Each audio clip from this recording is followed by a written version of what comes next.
Hey everybody, Tekking101 here, and welcome to the final video in my Strawhat Pirates discussion series!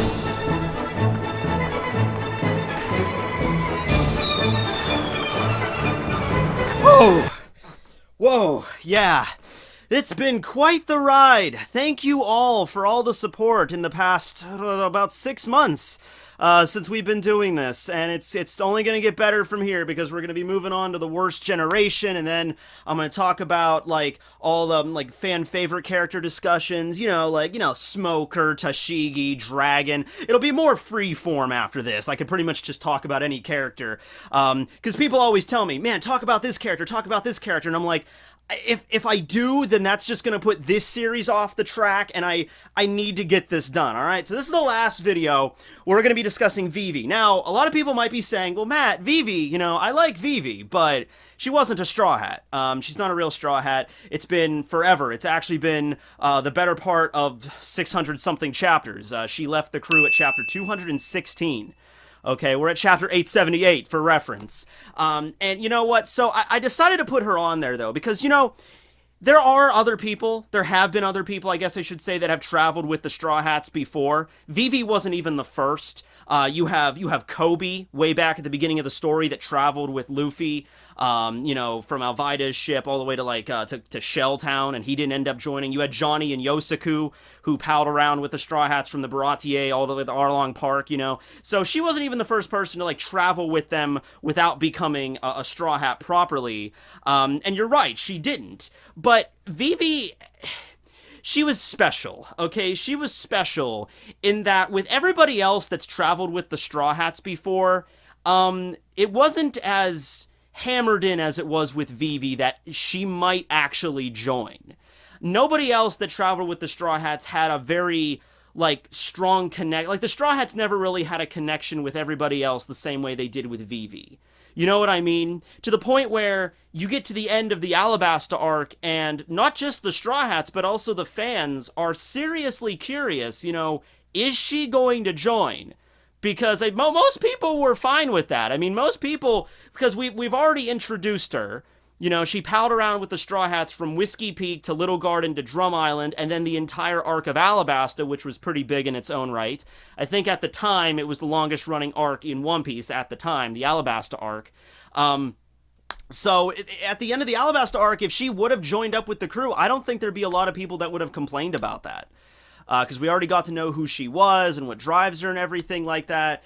She wasn't incredibly powerful, physically strong, but she could hold her own in a fight, no more so than Nami at the time, and it would be cool to get another woman on the team, and we did end up doing that after, we swapped out VIVI for Robin, basically. Robin became a member of the crew after the events of Alabasta, but it was a genuine question of whether or not she was going to become a Straw Hat. With everybody else, you have, right now in the story, you have Kinemon and Kanjuro that travel with the Straw Hats, but they have their own goals. You know that they're not going to join because they have their own things that they need to do on Wano. Law traveled with the Straw Hats, but he has his own crew. So we didn't really nobody's sitting down and thinking, I wonder if Kinemon's gonna join the crew, because we already know he's doing his own thing. He has his own, duties to Wano and to the Daimyo and everything like that, and to Momonosuke. So there's not a lot of questions about that. And another reason I wanted to talk about VIVI is because she's going to be reintroduced into the story very soon. Very, very soon. Right after Totland is over, which should be over by, I think, next month. By October. I would be surprised if it lasted longer than that. We're going to get a little mini arc before we get to Wano properly, and that'll be Reverie. And I already did a whole video discussing Reverie and what it's all about, and, what we hope to see from that. But Vivi's going to be a central part of that. She was introduced back into the story in the previous, in between Zoe and Dressrosa, and we're going to get to see her and Rebecca and Shirahoshi, and Viola's going to be there, and, everybody, the gathering of Luffy's harem, as I call it. But all these people are going to be coming back, and Vivi's going to be the one that I think the most people are excited for, because we haven't seen her in so freaking long. We want to see how she's matured, how she's changed. Well, we already know one way how she's matured, but how she's, emotionally matured, and how she's, come to be an actual, princess ruling over Alabasta. Honestly, more of, a queen, because her father, Cobra, is actually rather sick right now, and I have a feeling that he's not going to be long for this world, just because he's going to Reverie, and he's already pretty ill, and he's talking about, like, I want to discuss something with the world nobles, and I'm like, Cobra, you better be careful, because you open your mouth and you say something that you're not supposed to say, you're already pretty ill. You know, so you accidentally dying while you're there, I don't think it would cause, like, an international incident. All they would have to do is, like, poison, you know, he's asking too many questions, right? And then Vivi becomes the queen of Alabasta, which I would be fine with that. I don't want Cobra to die, but it's pretty clear that she does love her people, so she's probably in the past 2 years, she's become probably a very prominent ruler in Alabasta itself. I guess she would have a very big role to play in that. But first, let's go back through her backstory, her past, and let's look at that a little bit. Obviously, this video is not going to be as long as the other Straw Hats because we really only have, like, while she's been part of, like, a central part of the story, only about 100 chapters. From chapter 114 to 216. 114 is when she was, you know, she teamed up with the Straw Hats, she left Whiskey Peak, and then 216 was their heartfelt goodbye, and then everything else in between. But we still have a lot of stuff to cover, so let's get to it.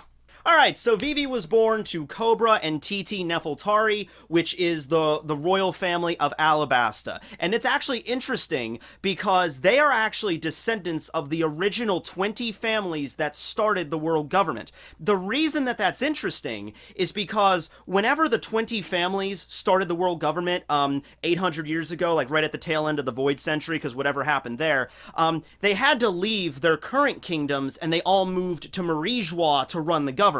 So, like, the Doflamingo family. The Doflamingo family ruled over Dressrosa, but after the world government got started, they left the ruling of Dressrosa up to the Dold family, and the Doflamingo family went to live at Marijois. The only family of the original 20 that stayed in their kingdom, that didn't go to Marijois, was the Nefeltari family. So they had ruled over Alabasta probably ever since there was an Alabasta kingdom. They ruled over it, and even when the world government was formed, they never took part in that. I guess they helped in creating it, but after the battle was over, after the Void Century ended and it was time to actually run the world government, the Nefeltari family decided we're gonna stay in our kingdom. I don't know, maybe they would have sent like a mediator or somebody in the family, but the main ruling body of Alabasta has always been the Nefeltari family. So technically that makes Cobra and that makes Vivi world nobles. Now, I guess one of the conditions for becoming a proper world noble, a Tenryubito, is to actually be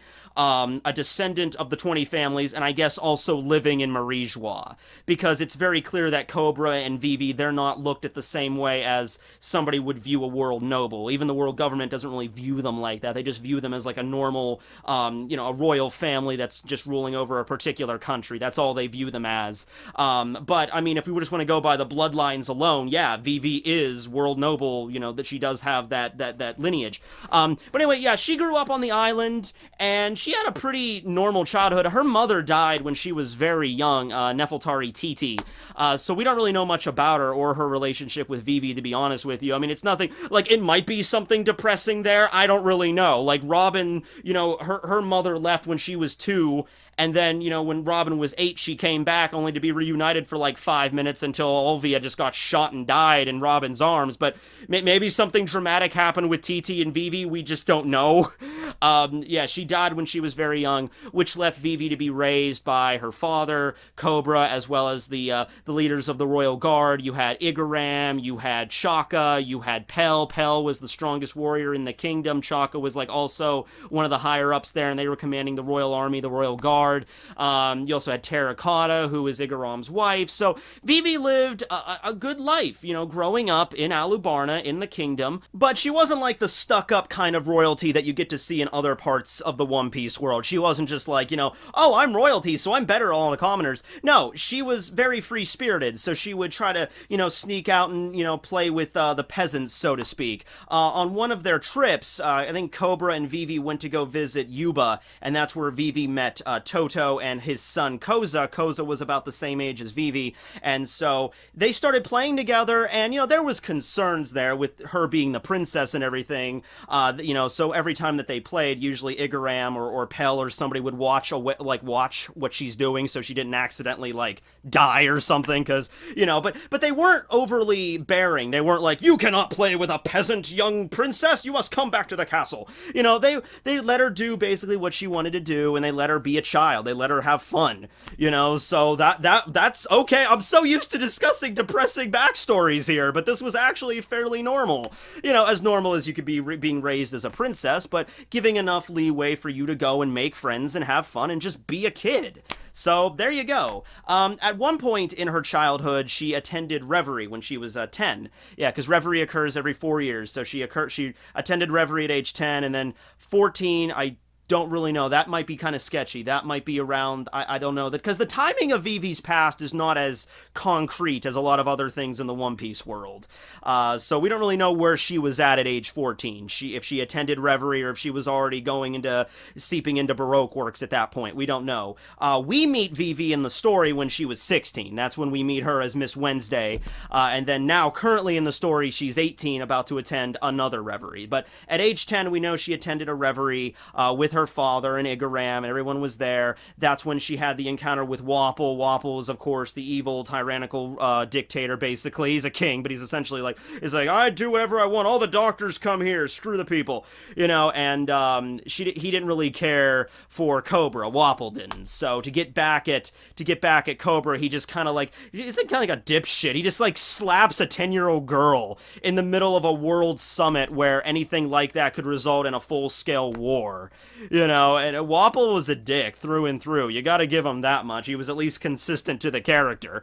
But yeah, Wapol slaps 10-year-old Vivi, but Vivi just, even at that age, aware of the intense political situation that they're in right now, if she starts crying her eyes out that mean giant polar bear fat man slapped me, everyone turns and looks. And honestly, if she would have done that, that probably would have resulted in just Wapol's kingdom getting screwed, because, it sucks for Chopper and Hero Look and Kureha, but, it's kind of a good thing, I guess, for their sake that Vivi didn't do that. But if Vivi had done that, she's really not in the wrong here. Everyone already knew Wapol was a dick, so it would just been alright, you slapped the princess of a royal family, you're done. You're basically done. We're gonna send ships to your island, and it's not gonna be pretty.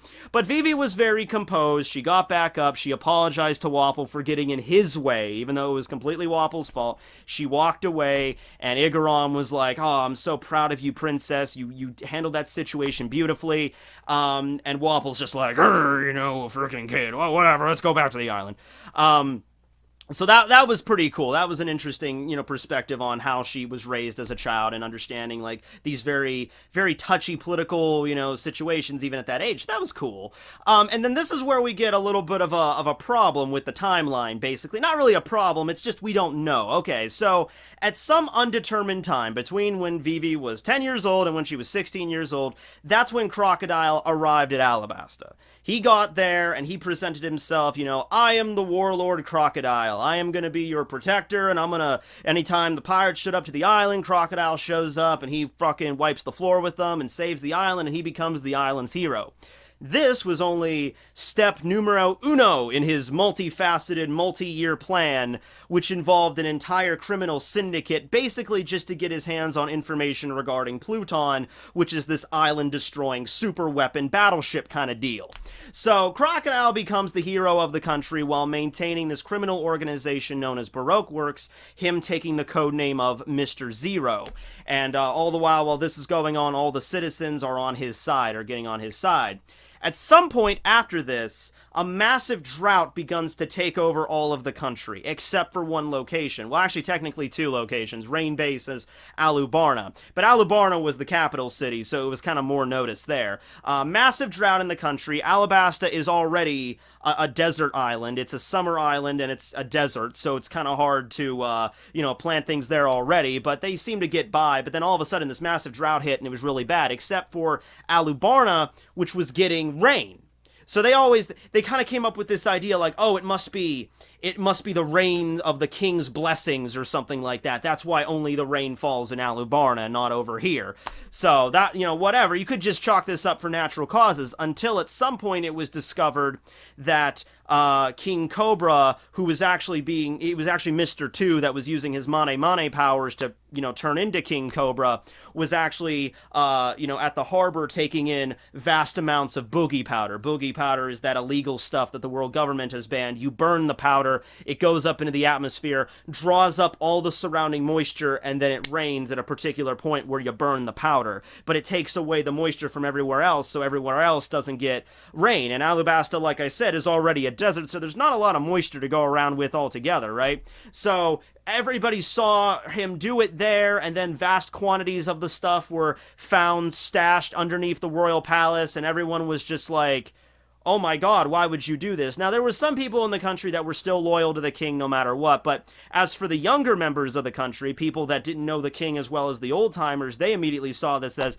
the king's playing us. The king is messing with us. He's pretending to be this nice guy, but in reality, he's hoarding all the rain for himself. He's a dick. We need to end him. That started this revolution, which was led by Koza, Vivi's longtime childhood friend, and they were getting ready to attack Alabasta, and at this point, Vivi and Igaram decided the only thing to do in this circumstance, they knew that Baroque Works, this organization, this like underworld organization, was in like kind of had something to do with this, but they didn't know everything about it. So they decided to infiltrate this organization and find out who the real perpetrator behind this was. And they did. And I don't know how long they did this. I don't know how long Igaram and Vivi worked undercover. I don't know how they ended up joining Baroque Works. You'd think it would be fairly difficult for them to do that, considering Vivi was the princess of the damn country and has a rather distinctive appearance. Okay, so let me get this straight. The princess of the kingdom of Alabasta has just mysteriously disappeared, and this blue-haired woman all of a sudden wants to join our underground secret criminal syndicate. Alright, well, okay, come over here, fill out an application, we'll get you started. I want you to go eliminate some of those, dummies over there. What kind of weapon do you like? Maybe you can make Frontier Agent, you know what I mean? Like, you think somebody would have fucking noticed, and I mean, eventually they did, but it seemed to take a lot longer than it should have. Same thing with Igaram. Igaram was like a higher up in the palace with very distinctive hair. They make really no attempt to hide their appearance. They're not like wearing masks or anything. Igaram still has the same hairstyle. Vivi pretty much looks exactly the same, except she just ties her hair back in a ponytail. And she has Karu with her. Karu is her trusted supersonic duck. Spot-billed duck. The Supersonic Duck Squadron is what he's the leader of, but it's like I think the great spot-billed duck is like the species, and that's her companion, but also something that's indigenous to Alabasta. You'd think just somebody would pick up on this pretty much like right after Vivi and Igaram joined the organization, but I guess just nobody ran a background check on them. She joins the organization, though. She eventually becomes the Frontier Agent. A Frontier Agent is an agent that takes from number 6 all the way to number 12. Numbers 1 through 5 being the officer agents who all have devil fruit powers. Mr. Zero's, of course, the leader, and then you have Mr. 13 and Miss Friday, who are like the unluckies, who are kind of like the Punisher squad, like outside of the layout of Baroque Works that punish the other agents. But still, just to become a Frontier Agent, Mr. Igaram was Mr. 8, Vivi was Miss Wednesday, they still had decent power. She can hold her own in a combat against, like, the riffraff people, her weapon of choice being the peacock slasher, these little strands of, like, razor wire that had, like, these jewels on them that, like, wicked sharp, that she would spin around using her fingers and knock people out and cut them up, and, in one case, even with Crocodile, had enough force to sever a human head as well as with the chair behind him. I mean, obviously didn't harm Crocodile because he has the Suna no Mi, but still, this piece of razor wire with a little, like, jewel attached to it was strong enough just to slice an entire freaking back of a chair just gone. So, I mean, that's still something she had to go with. But considering this is like an underworld kind of organization that they were part of, that they were, being a double agent for, basically, it makes me think, did they ever straight up kill anybody? Because Baroque Works seems like the kind of organization that, like, one of the things in order to get accepted is you probably have to show that you're loyal. And one of the things that I could see them doing to make sure you're loyal is to, like, kill people. Like, that's what they are. They were, like, assassins in a sense. That's what all the assassins were doing at Whiskey Peak. They were trying to, and it's even been confirmed that plenty of people at Whiskey Peak have died. And Mr. 8 and Miss Wednesday were stationed there. So even if Miss Wednesday and Mr. 8 did not themselves kill anybody, there were still plenty of people that died on Whiskey Peak. They would welcome pirates and get them wicked toasted drunk, and then they would rob them and kill them. And we see a mass grave on the rocks of Cactus Island where Whiskey Peak is. So even if they themselves didn't partake in the killing, they were still present when a lot of pirates died. So they were at least true to their characters. They guess they kept it straight, you know, and they were legitimately trying to kill, you know, Zorro and everybody there when the Straw Hats arrived and everything like that. So it makes me think, did Vivi straight up cap somebody? Like, all right, you want to be part of Baroque Works, we gotta prove, especially since they were frontier agents. They were kind of like higher up there. You know, they're not just gonna let them have that position without being trustworthy first. I'm like, you want to get this this frontier agent position, you gotta prove that you're loyal. And they like freaking show a pirate all chained up and like, oh please no, and Vivi's like,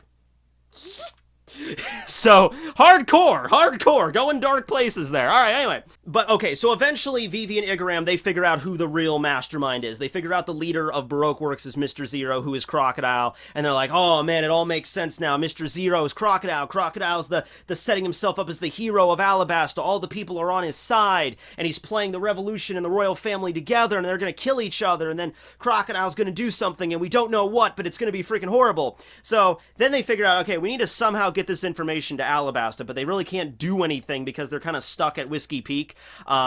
Vivi was teamed up with Mr. 9, who was another frontier agent, and they were kind of going on a trip to go find Laboon to kind of like get his whale meat and come back to the town to provide. That's when we first get introduced to them. That's when the Straw Hats first run into them, and the Straw Hats don't really have a lot of problems with them at first. They're kind of like just these, kind of like Team Rocket, kind of like bumblers. In fact, that was the first impression I got from them when I first saw Mr. 9 and Miss Wednesday during the Laboon arc. I really thought of them as like Jesse and James from Pokemon, you know, like Team Rocket, because they're kind of like bumblers, but you kind of like them, you know? So that was kind of a unique dynamic.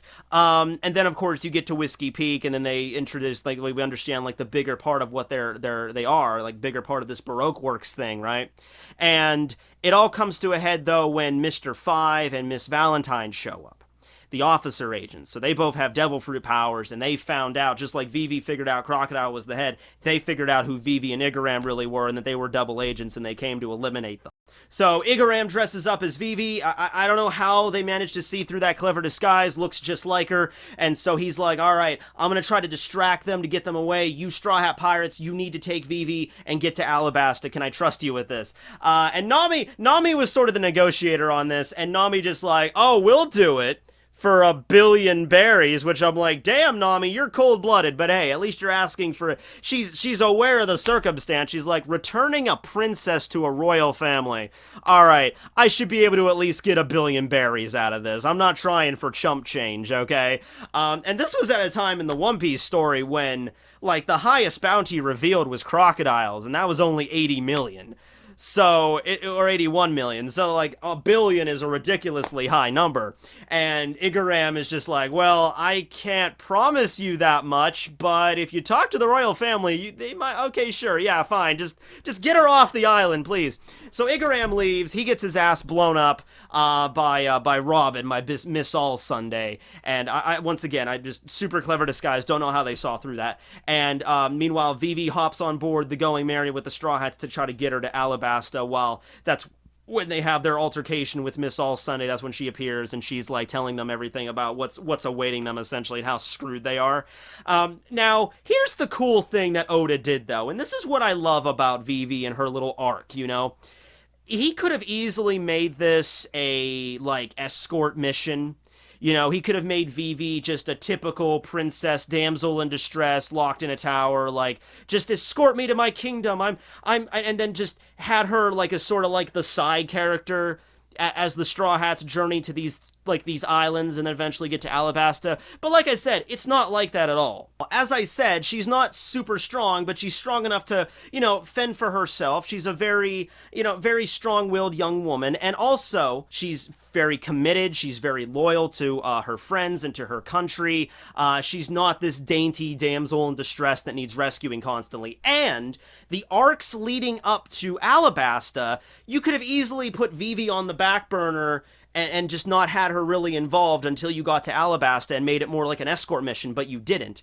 Not so much on Little Garden, because she didn't do a tremendous amount on Little Garden. I mean, she had her moments. Little Garden was the time when Vivi really learned who the Straw Hats were, because she had no idea who they were, really. And so she got to know the Straw Hats and what they were capable of, and all, like, how dedicated they were to save Dory and Broggy, and after they found out that Mr. 3 had ruined this duel, how you guys are horrible, you're scum, how you would do this to these two giant warriors, we're gonna beat the crap out of you. Then Vivi saw Luffy take out Mr. 3, who's an officer agent, and so Little Garden, if anything, was an arc where Vivi learned to trust the Straw Hats, got to know them, and understand their dynamic. But then you get to Drum Island, and Drum Island, once again, there's enough shit going on Drum Island to not really include Vivi. Drum Island has got, Wapol as the antagonist, you got the introduction of Chopper, you have to tell his story with Dr. Hiraluk, you have Dr. Kureha and Dalton being introduced. Drum Island could have easily been its little self-contained story that didn't really, and Vivi could have just been there. But Oda did something really clever. He actually tied in, what was going on Drum Island with Wapol as a parallel, and connected it back to, like, Vivi being the princess of a kingdom, and Vivi was disgusted at Wapol and what he would do to his kingdom, because her father, Cobra, was being set up as being this horrible guy. Vivi knew that her father was a good king and that he would never do these horrible things, and he was just being set up. But then you get to Drum Island, and she sees what Wapol has done, and she's just like, this is disgusting. A ruler should never do this. This is horrible. My father's being framed for these horrible actions. You're actually doing it. There's one scene at the beginning of the arc where she literally, they're all being held at gunpoint by the residents of Drum Island because they're very distrustful of pirates. And Vivi comes out and literally, like, even though she has no way of fighting this entire group of people holding guns at her, she knows she can't take that on, but Nami is sick. And she's so loyal to her friends, she comes out and just like, please help our friend. She walks forward, she gets fucking shot in the arm, and she just gets grazed, but still, you ever get shot in the arm? That's something that's big. So she gets shot in the arm, but she still holds it. She's like, I'm fine, just please, just get her a doctor, So, there's moments like that throughout the arc where she's bringing up parallels to the way that Wapol rules, in this horrible fashion, and how, she being a princess on Alabasta, responds to this, being also from a royal family, but a royal family that was completely different from the family on Drum Island, and how the king would do that and everything like that. So kind of like further her character and set up stuff for the next island, which was Alabasta. So that's what I like about this little journey. And that's what made us, as a fandom, get to know Vivi a little better. It wasn't just like a random escort mission. It wasn't just, oh, she's in the background, just, Vivi, we're on Drum Island now. Just, we're doing this other thing with this reindeer and this giant, polar bear, fat, obese dude. Just stand back, it's fine. She doesn't, like, fight against one of the main antagonists in that arc or anything. But, she's not a background character either. Also, there's the scene where she slaps the hell out of Usopp, which is one of the most funniest scenes in the entire story, so I had to mention that. But finally, after the events of Drum Island, they recruit Chopper, they get Chopper in there, and then they sail off to Alabasta, to the main thread of Vivi's little story arc. So they get there, they get changed into their desert clothes, they meet at Nanohana, which is this port city. Their goal is to go to Yuba, where they think the rebel base is, and convince Koza to not launch an attack on the royal capital. They're going to explain everything that happened with Crocodile and the boogie powder, and they're like, okay, we got this. And this is where things get really emotional. We find out more about Vivi's backstory here, like her relationships with Koza and everything. We find out how much she really does love her kingdom, to the point where she's not only reduced to tears, sometimes, like, when she thinks about, like, the suffering of her kingdom and everything that Crocodile has done, like, she's, like, biting her lips so hard she's bleeding, you know, and she's just like, I can't bear this, we need to get this done. But the really depressing part happens, after the Straw Hats leave Yuba. And after they meet Toto there, and they find out that it turns out that the rebel army's not stationed there, they're actually in Kataria, which is on the other side. Like, there's no way that they're going to be able to get there in time. And they think, okay, we're going to do this other plan. And Vivi and Luffy have this alteration in the desert, where Luffy's just like, I'm not doing it anymore. I'm not going on. I'm tired. And Vivi gets pissed at Luffy and, like, attacks him and starts, like, slapping him. He's like, what are you doing? We have to hurry up. And they had to basically sit Vivi down and tell her, because Vivi's trying to get out of this whole thing without any blood being shed. She's trying to get out of this with the Revolutionary Army standing down and the Royal Army standing down and everybody turning to Crocodile and, I guess, just forcing Crocodile out of the country. Like, that's best case scenario. That's what Vivi's hoping to happen.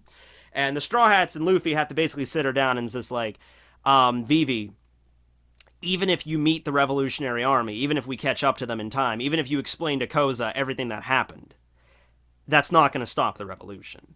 This has been built up too much over too many years. They're ready to go. It's reached a fever pitch. They can't handle it anymore. There's still going to be a battle.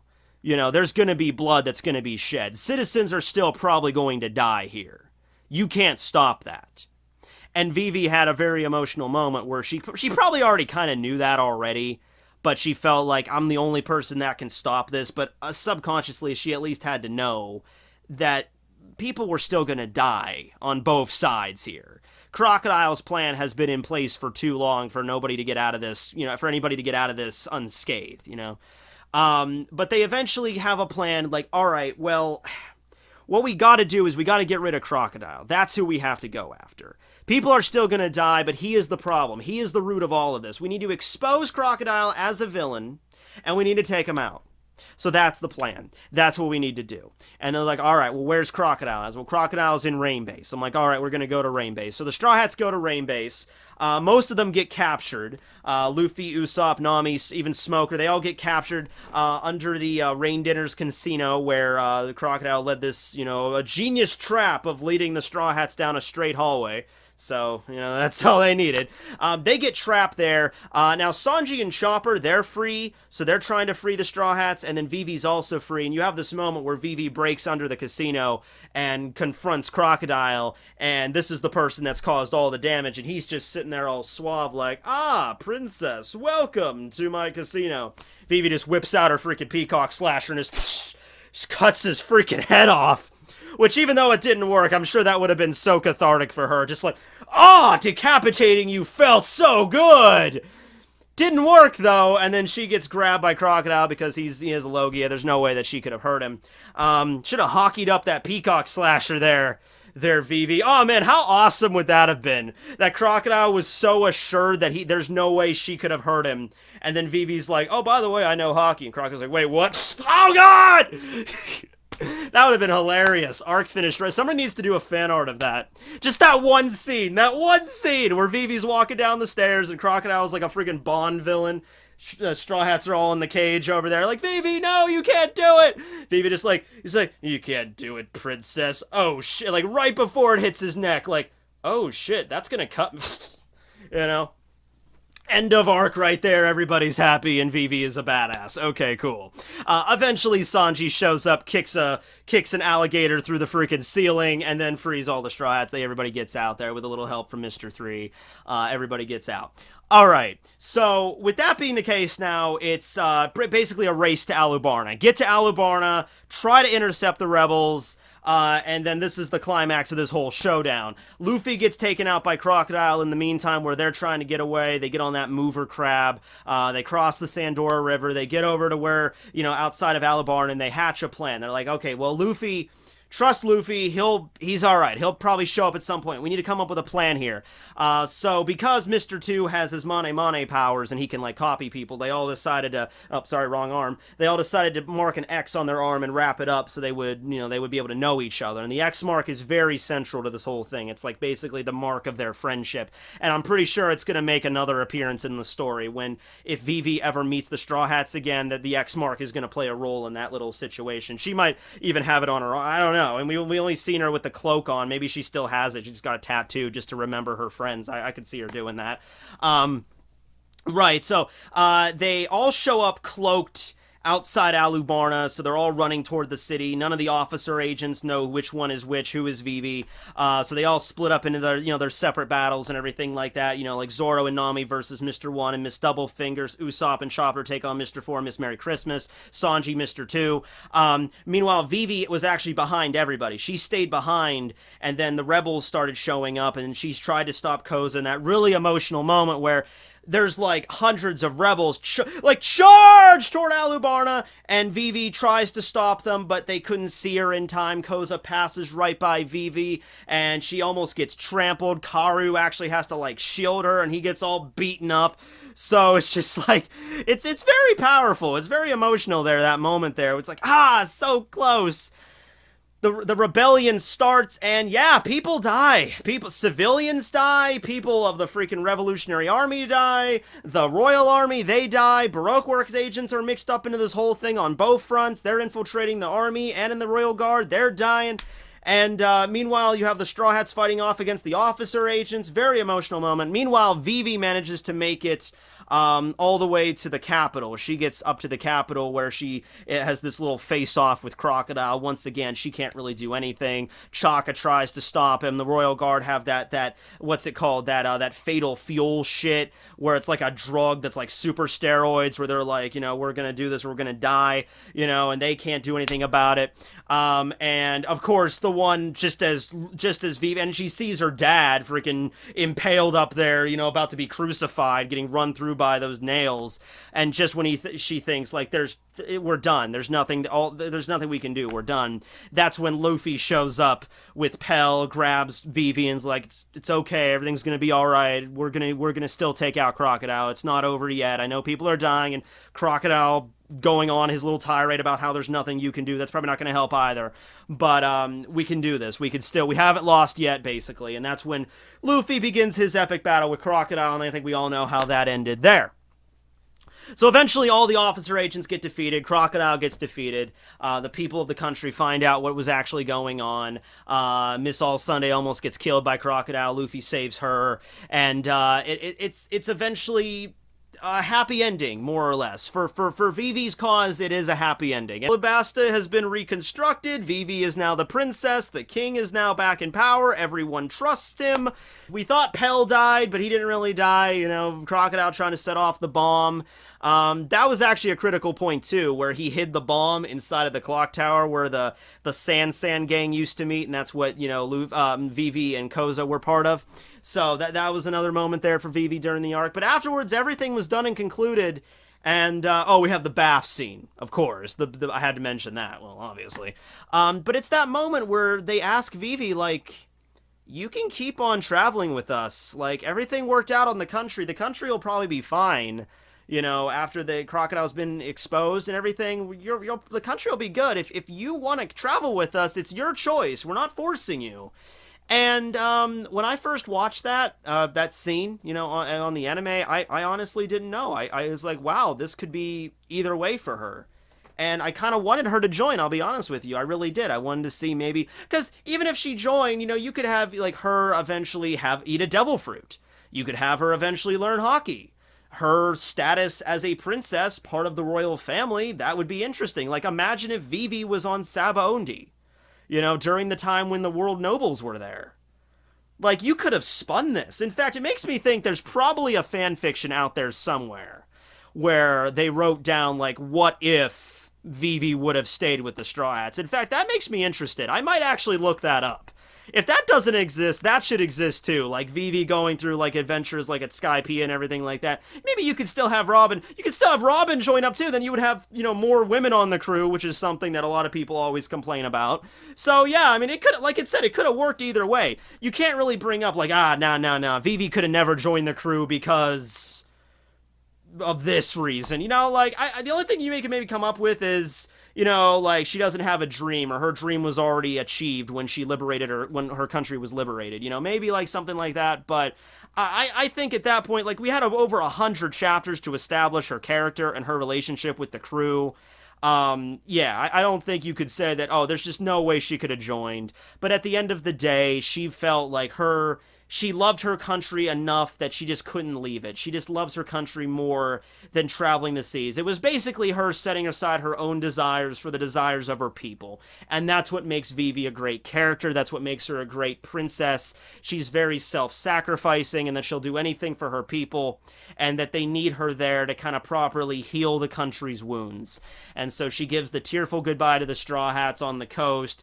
The Straw Hats can't say goodbye to her properly because of the Marines chasing after them, so and they can't know that she was in allegiance with them, so they all raise up their, you keep using the wrong arm, they all raise up their X marks, and it's a tearful goodbye, and that's it. And that's the last time the Straw Hats got to see Vivi. Now, Vivi still keeps up to date with all the Straw Hats.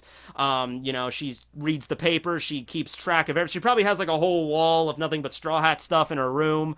You know, she knew what happened after Ennie's lobby, that, you know, Robin joined the crew, and she was cool with that. It's like, well, she joined. I guess Luffy had a good reason for that. You know, she's fine with that. We see them after the events of the war at Marineford, where they're reading the paper and they see Luffy's 3D 2Y message, and she's like, I wonder, you know, that's weird that he has that mark. I wonder what that's all about.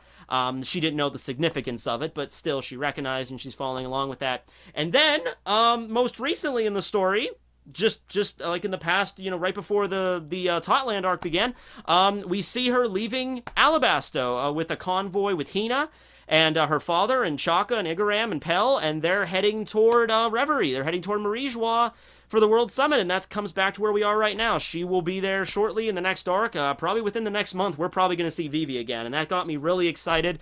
I want to see her interact with, you know, Shirahoshi, Rebecca. I can imagine an entire chapter of all the girls, all the princesses just getting together. Well, Rebecca's not a princess. Viola's the princess. I keep forgetting that, you know? Because, and by the way, some people might say, you know, oh yeah, the Dressrosa arc, that was just a total freaking rehash of Alabasta with Rebecca taking the place of Vivi. Hey, look.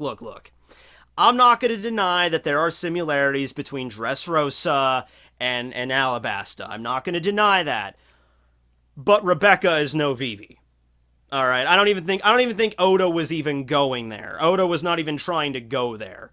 Okay, Vivi, this was, like I said, this was something that was built up over 100 chapters, building up her relationship with the crew. Rebecca was just one of the characters that appeared and was central for that arc. You have characters that show up and they're central for just one arc, and then after that they're not anymore. That's all Rebecca was. Okay? You know, there's only one way that Rebecca was more developed than Vivi, and I think we all know what that is, right?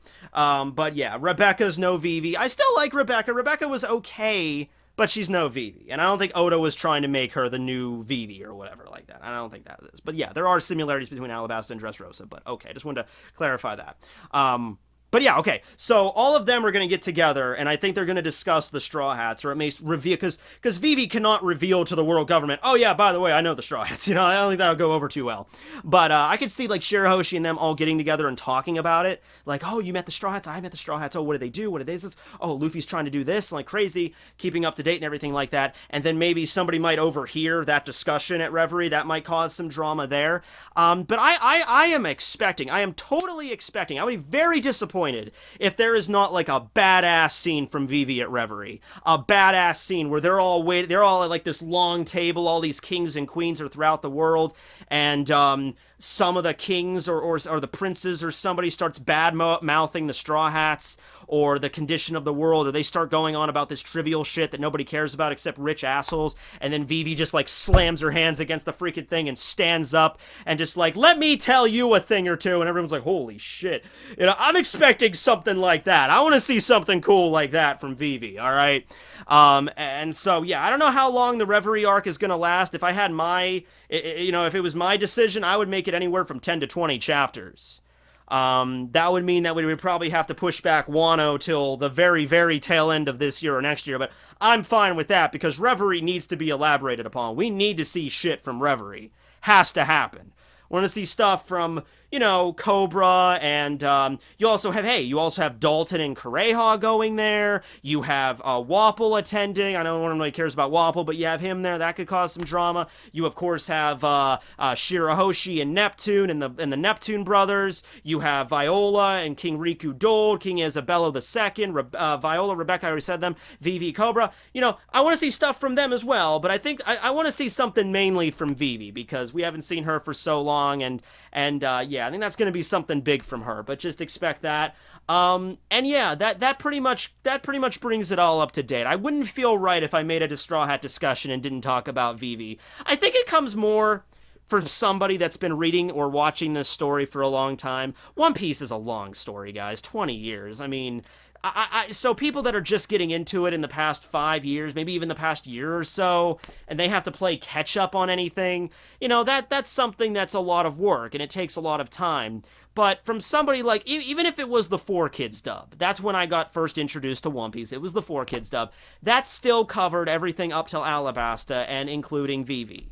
And honestly, voice acting aside, I don't think, Vivi sounds very kind of bland in the 4Kids dub, but aside from, they pronounce her name as Vivi, but anyway, aside from that, the basic idea of her character got across. And later on, of course, I read the manga and the other anime and the subs and everything like that, but I still have a lot of nostalgia for that character. So I feel like it was necessary for me to talk about her here, so that's the reason we're doing that. All right. Well, thanks for watching, everybody, and I hope you guys are excited because now we're going to kick off the discussion series on the worst generation. Starting it off with Eustace, Captain Kidd, and his right-hand pirate man, Killer. So get ready for that, kids, because next episode's going to probably have a lot of gore. All right, signing out. Damn it!